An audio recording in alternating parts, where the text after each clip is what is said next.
le bonheur de donner. Pendant son ministère, l'apôtre Paul a travaillé de ses mains pour aider d'autres croyants qui étaient dans le besoin. Aux anciens d'Éphèse, il a dit « Je vous ai montré de toute manière que c'est en travaillant ainsi, c'est-à-dire de ses propres mains, qu'il faut soutenir les faibles et se rappeler les paroles du Seigneur qui a dit lui-même « Il y a plus de bonheur à donner qu'à recevoir ». Acte 20, 35.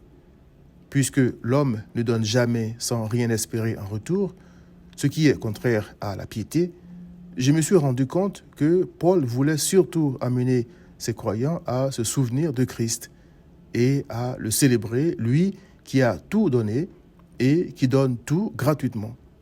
Je crois que Paul voulait leur rappeler au moins deux choses. Premièrement, que le seul vrai don qui procure le vrai bonheur, c'est celui de Christ. En effaçant leurs péchés, Christ a donné aux croyants le pouvoir de devenir enfants de Dieu. Voir Jean 1, verset 12. Christ s'est fait pauvre pour eux. Il s'est humilié pour eux et a donné sa vie pour eux. Voir Philippiens 2, versets 5 à 11. Et leur a gratuitement donné la vie éternelle. Il n'y a pas de plus grande charité que ça.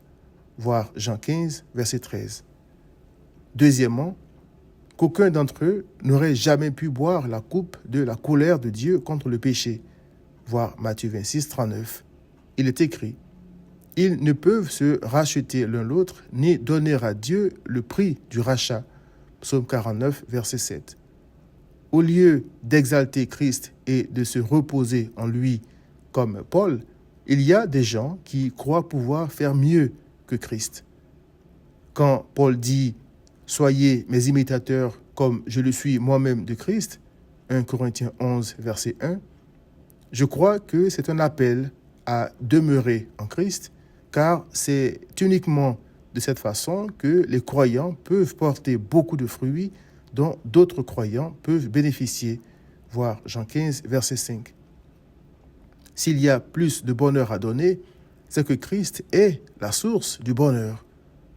Crois donc en Christ et demeure en lui afin qu'il produise en toi la volonté et le pouvoir de porter beaucoup de fruits en son honneur et d'être une bénédiction pour les nécessiteux.